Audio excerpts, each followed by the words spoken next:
Was it fun? Did you have fun? It's a question that we often ask. Was it good? Did you like it? How was it? Did you enjoy it? Was that thing entertaining? Would you recommend it? Is it worth it? Is that a way that we should spend our time? Yes, these are questions that seem to dominate our days. I'd venture to say they are among the questions that these days we most often ask. And as such, they are questions then that thereby expose our principal preoccupations. Was it fun? Was it good? Did you enjoy it? I've been thinking about this a lot lately, ever since I noticed something that I've asked as a matter of course ever since my kids were old enough to go to preschool. Picking them up each afternoon, initiating conversation with them so as to learn about their day, I have always begun with, did you have fun? Did you have fun? For years I've done this. Now, I obviously have wanted to know more than whether they've had fun, but this has always, without my even thinking about it, been my initial question to them. Did you have fun? It was the sociologist Max Weber who famously wrote that we live now in a disenchanted age, an age, that is, in which the world and our lives and the things we encounter and the things we do feel disconnected from any ultimate significance, from any weightiness of being, from any sense of transcendent charge. Instead, we experience it more as the cultural critic Neil Postman famously put it, that due to our preoccupation with the trivial, with endless entertainment and distraction, we are, quote, a people on the verge of amusing ourselves to death. My kids go off to learn the rudiments of reading and writing and the things that will, good Lord willing, enable them to be responsible adults and productive citizens and informed individuals and engaged human beings. And I ask them, did you have fun?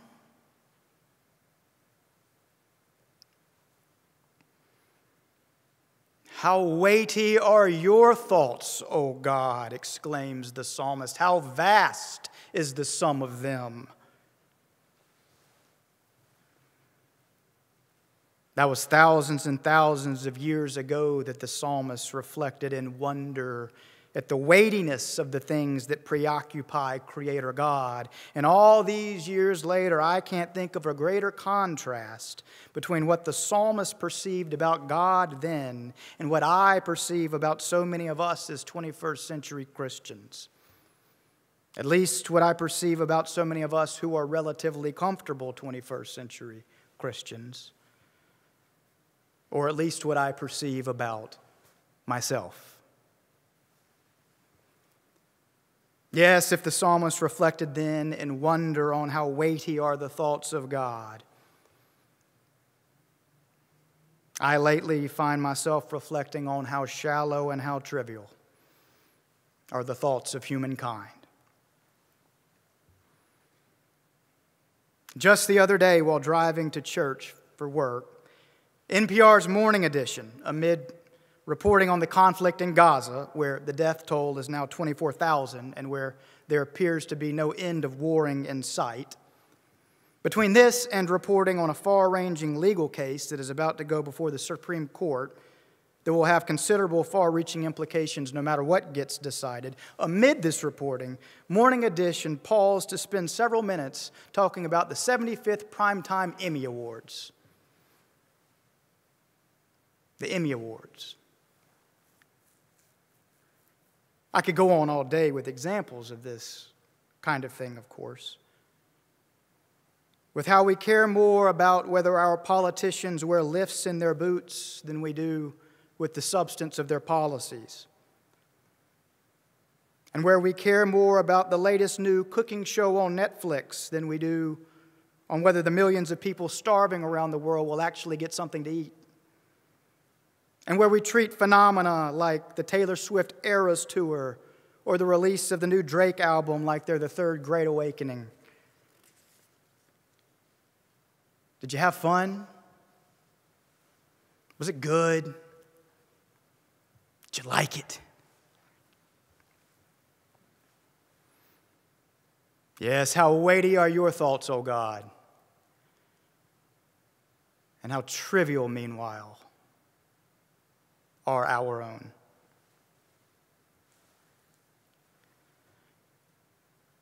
Now the boy Samuel was ministering to the Lord under Eli, chapter 3 of the Old Testament book, 1 Samuel begins. But the word of the Lord was rare in those days. Visions were not widespread. The word of the Lord was rare in those days. Visions were not widespread. In a disenchanted age, in an age of triviality wherein the air we breathe is laden with social media and outraged journalism, and wherein the sustenance we consume is saturated with preservatives like adventure tourism and Amazon Prime, in such an age, is it not fair to say that the word of the Lord is rare in these days as well? How often do we feel like we've been encountered in our day-to-day living by Creator God? Not by some fuzzy spirituality, not by some vague world soul. No, how often do we feel we've been encountered by the very God who spoke this world into being? In my experience, very rarely indeed. At that time, Eli, whose eyesight had begun to grow dim so that he could not see, at that time he was lying down in his room, and Samuel was lying down in the temple of the Lord. And then the Lord called out, "Samuel, Samuel." "Here I am," Samuel yelled, running to Eli. "Here I am, for you called to me." But Eli responded, "I did not call to you." And so confused, Eli went back into the temple and lay back down. "Samuel, Samuel," the Lord again called. And again Samuel jumped up and ran to Eli, saying, "Here I am." But again Eli responded, "Son, I did not call you. Go back and lie down." Now Samuel did not yet know the Lord, the narrative then says, explaining why Samuel could not yet perceive the source of the call. And so, the narrative continues, Samuel went back into the temple, and again he lay back down. "Samuel, Samuel," the Lord called once more, this time being the third such call. And once more Samuel went to Eli, and once more he said, "Here I am, for you called me." This time, the text says, Eli suddenly perceived what was happening, perceived that Samuel was being summoned by Creator God. And so Eli said, "It is the Lord calling you. Go lie down. And if he should call you again, say, 'Speak, Lord, for your servant is listening.'" And here verbatim is how this passage ends. So Samuel went and lay down in his place. Now the Lord came and stood there and called as before, "Samuel, Samuel." And Samuel said, "Speak, Lord, for your servant is listening." Let me tell you a true and terribly shameful story. Just this week, Tuesday to be precise, I was heading to pick up Whit and Bennett from preschool. And just as I was about to cross into the thoroughfare that leads into the school parking lot, a homeless man pushing a shopping cart filled with all of his worldly belongings entered that thoroughfare in front of me.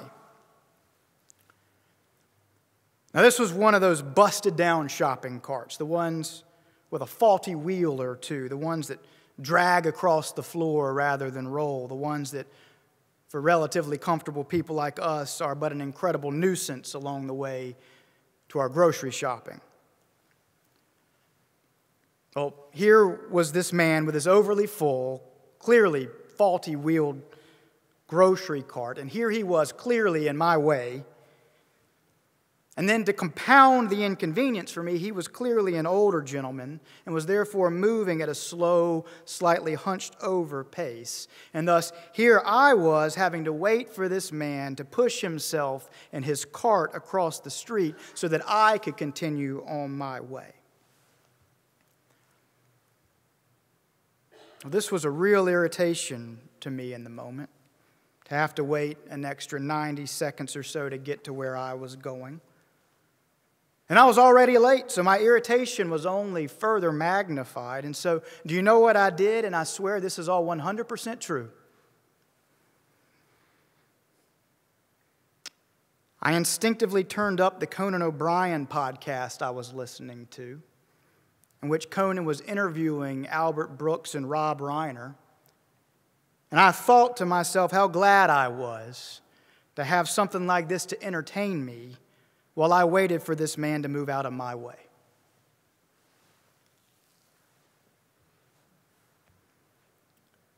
A homeless, hungry, hurting man before me.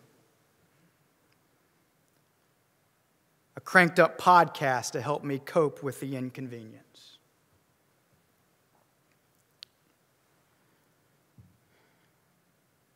How weighty are your thoughts, O God? And how shallow and how shameful are my own.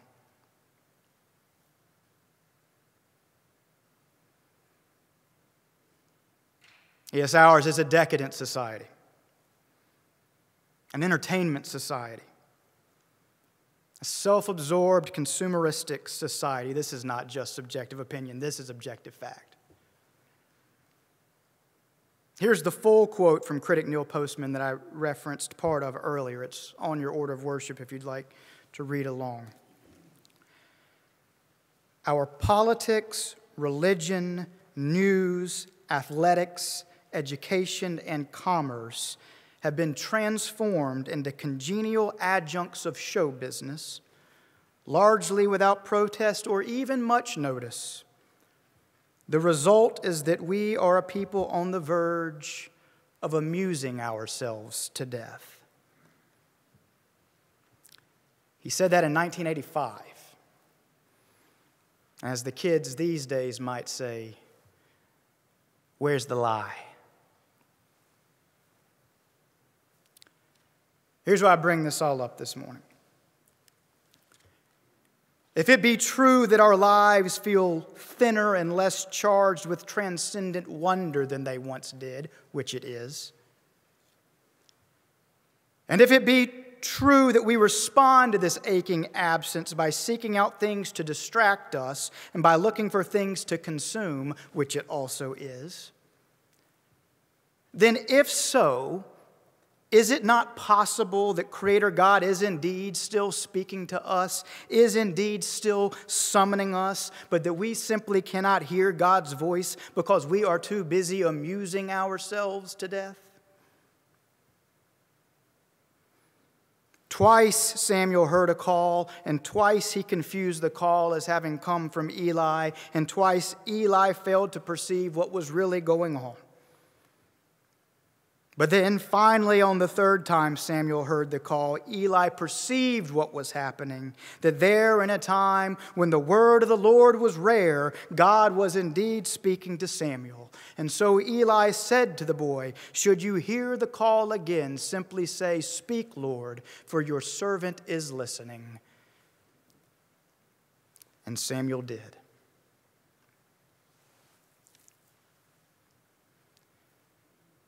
Dear family, it may seem to us that the word of the Lord is rare in these days and that visions of God are not widespread. But that is only because we, like Samuel and Eli, do not perceive the word as it is speaking and appearing to us. For the Word of God speaks and appears in weighty forms. But we are busy distracting ourselves in all manner of trivialities. Yes, in order to re-experience an enchanted life, in order to hear the word of the Lord, in order to see a widespread vision, we must join our Creator in thinking weighty thoughts and must leave behind these deadly amusements that so easily beset us.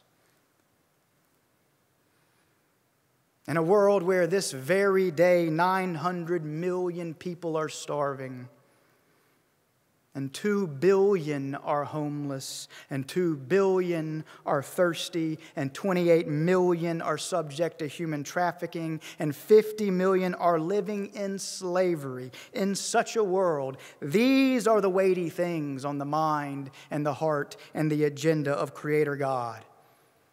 Not which new show is most binge-worthy, and which politician looks best in televised debates, and which new restaurant is the one that we should try next.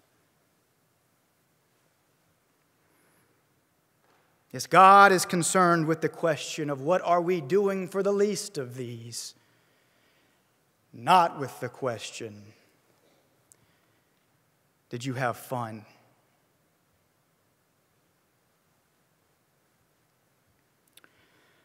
Wish last Tuesday I had been listening more carefully. I wish last Tuesday I had heard what weighty words God was trying to speak to me. I wish I had thought to turn down my podcast and to say, "Speak, Lord, for your servant is listening." But instead I turned up my podcast and was therefore oblivious to anything God might have been trying to say. It's shameful. I'm ashamed.